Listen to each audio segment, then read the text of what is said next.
ଜାଣିଛନ୍ତି କି ନାହିଁ କେବେ ଆସିବ ସୁଭଦ୍ରା ଚତୁର୍ଥ କିସ୍ତି ଟଙ୍କା?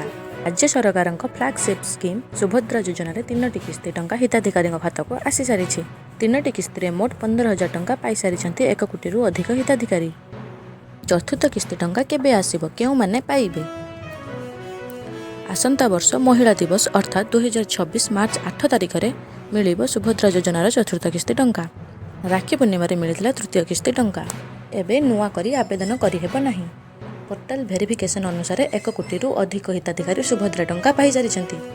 3ଟି ଯାକ କିସ୍ତି ପାଇଛନ୍ତି ହିତାଧିକାରୀ। ପୂର୍ବରୁ 3ଟି କିସ୍ତିରେ ମୋଟ 15,000 ଟଙ୍କା ଲେଖାଏଁ ପାଇସାରିଛନ୍ତି ରାଜ୍ୟର 1 କୋଟିରୁ ଅଧିକ ମହିଳା।